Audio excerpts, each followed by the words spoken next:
A equipe de comunicação do JSC, Jovens Seguidores de Cristo, pediu que se falasse um pouco sobre o tempo litúrgico que nós estamos vivendo. Antes de tudo, cumpre ressaltar que a igreja é uma grande pedagoga.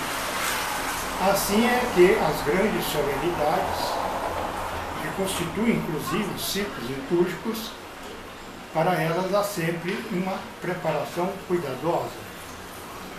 Por exemplo, o Natal é preparado com as 4 semanas do Advento, para que os fiéis possam, de fato, perceber todo o sentido, todo o significado daquela solenidade e vivê-la em plenitude.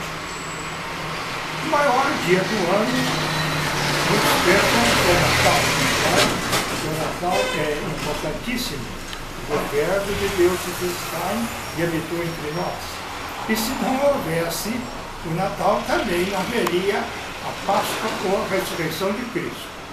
Mas a ressurreição de Cristo, a Páscoa, é o maior dia do ano, exatamente de acordo com aquilo que nós vamos aqui agora refletir.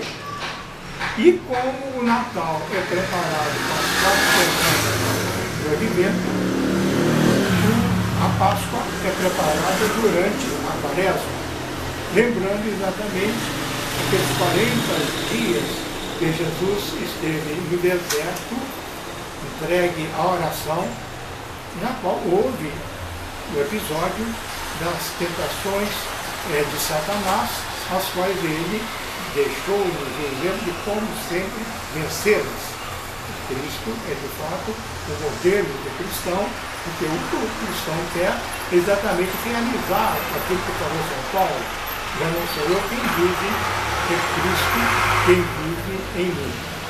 Então, durante a Quaresma, há esta preparação para a Páscoa, para esse maior dia do ano. E com a Páscoa entra-se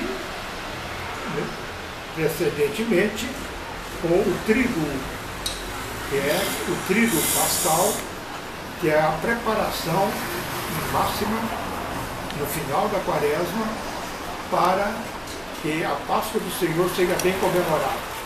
Ou seja, a Quinta-feira Santa, que é a instituição da Eucaristia. Na Sexta-feira Santa, comemoramos a Paixão de Cristo lá no Calvário. E o sábado é a grande vigília, é a grande expectativa exatamente para a ressurreição do Senhor. E então tudo isso vai nos formando o espírito do cristão em torno do mistério pascal, que é precedido exatamente por aquele gesto tão extraordinário de Cristo, que reúne os apóstolos lá no cenáculo e institui o sacramento da Eucaristia. Cristo não poderia ter sido mais meridianamente claro.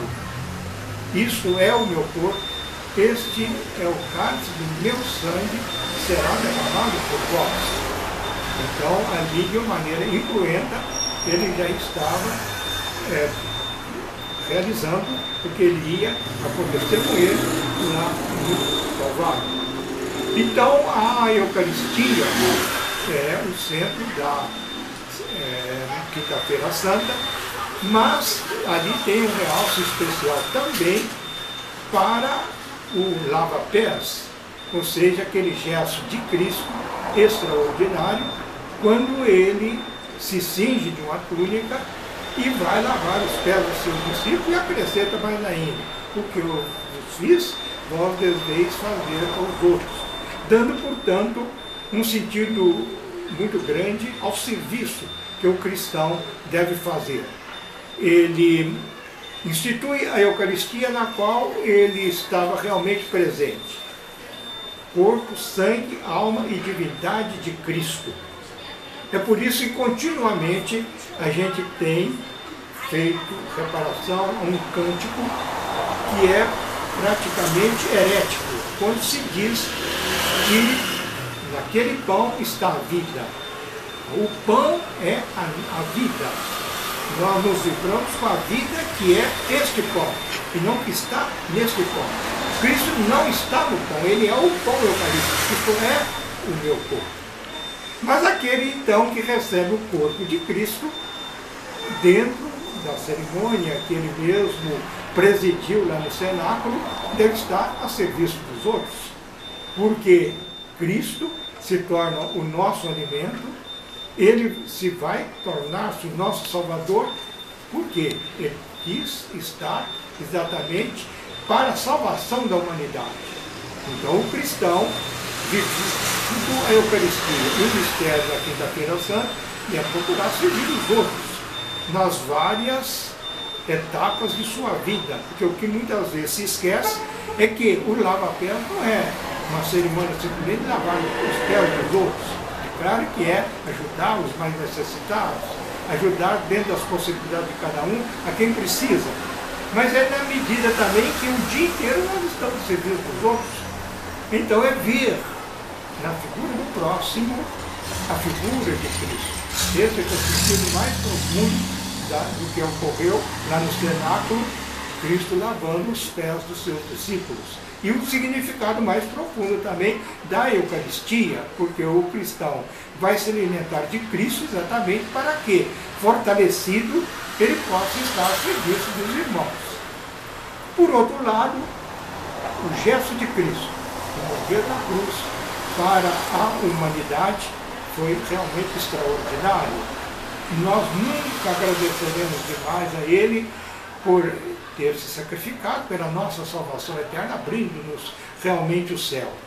Deus tinha 1000 maneiras de regenerar a humanidade, inclusive simplesmente perdoando o pecado de Adão e Eva e regenerando toda esta humanidade. Mas o que se esquece, isso é que temos que fixar, porque muita gente fica assombrado de ver o Filho de Deus, o bem-amado do Pai, feito um homem, pregado numa cruz, e tudo que precedeu aquilo que ele veio sofrer no alto do Calvário. É que o pecado é uma ofensa a um ser infinito. E se é uma ofensa a um ser infinito, houve necessidade do próprio Filho de Deus vir na terra para reparar de uma maneira infinita essa ofensa que o homem fez, que é exatamente o pecado dos nossos primeiros pais, quando realmente o homem rompeu seus liames com Deus, porque Adão e Eva viviam em estado de amizade com Deus, mas eles mesmos se afastaram de Deus, e eles eram os representantes da humanidade. Aí é que veio o pecado original, e também em seguida, fruto também consequência do pecado original, todos os outros pecados graves que ofendem a majestade de Deus. Então o sacrifício de Cristo foi realmente um sacrifício de valor infinito. Então tem uma coerência muito grande no projeto divino de regeneração da humanidade. Sendo que esse sacrifício do Calvário, isso também que hoje algumas pessoas se esquecem, é que pelo santo sacrifício da missa, a renovação incruenta do sacrifício do Gólgota. Esse é o valor da missa. É como se nós estivéssemos lá no Calvário, presenciando com Maria, com Salomé, com Madalena e outras pessoas piedosas que lá estavam, o que estava realizando Cristo no alto do Calvário. É o valor que tem exatamente a missa. E aí vem também uma questão, porque às vezes vem as pessoas falarem, assim como não compreendem, Filho de Deus morto no alto de uma cruz, mas a explicação foi dada, a missa tem valor infinito, eu assisto uma missa, está resolvido o problema. É que muita gente não se lembra de um princípio elementar da física. Quid recipito, per modo recipientes recipito. Qualquer vaso recebe a quantidade de líquidos de acordo com a sua capacidade. Ora, o ser humano é limitado. Então, o que acontece? Há necessidade que ele abra espaços interiores para receber as graças de Deus. Às vezes ele vai receber lá um pequeno frasco daquilo que é infinito, mas ele vai crescendo no amor a Deus, e então, qual é o resultado? Ele vai receber mais ainda dos valores que a missa possui e que Cristo quer transmitir a cada um. Quanto mais, como podem ver, examinarmos todos os santos. Se eles voltassem a essa terra, ainda tinha como aurir algo desse valor infinito da missa. É o valor, porque não adianta comemorar a Sexta-feira Santa, termos comemorar a Sexta-feira Santa e não vivermos as consequências da Sexta-feira Santa. E no final de todo esse trajeto litúrgico, então surge realmente a Páscoa, que foi, como foi dito, o maior dia do ano. E quem explicou isso foi São Paulo magnificamente.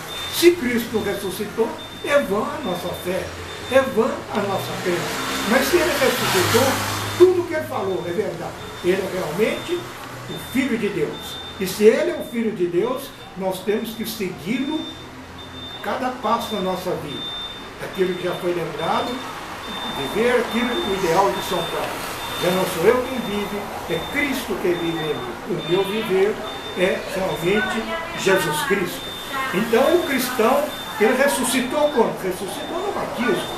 Aquela água que antigamente se entrava numa piscina e era mergulhado, exatamente mergulhado na morte de Cristo. Hoje ele é batizado 3 vezes, aquela água corre, porque ali ele vai sair da pia batismal ressuscitado com Cristo. Por isso que São Leão Magno dizia: reconhece ao cristão a tua dignidade. A nostra cristiana dignidade tua. Por quê? Muitas vezes nós não pensamos nisso. Nosso destino é o céu. Nós estamos nesse mundo aqui de passagem, cada um tentando cumprir o seu dever do melhor modo possível. Sede perfeitos como o Pai Celestial é perfeito, dentro das limitações humanas. Mas o objetivo é se chegar ao céu. E chegaremos ao céu graças a Cristo que ressuscitou dos mortos e abriu-nos a porta do paraíso. Então, o cristão tem que viver tudo isso, mas na prática do dia a dia. É por isso que o cristão tem que se mostrar um indivíduo feliz, levando felicidade para os outros, porque ele vai transmitir aos outros quem? Cristo ressuscitado, que é a nossa vida e que é a razão de ser de toda a existência daquele que se diz verdadeiramente cristão. E por isso, a vida do cristão é uma luta contínua para vencer todas as ciladas do demônio. Cristo quis, como foi dito, ser tentado no deserto para nos dar um exemplo.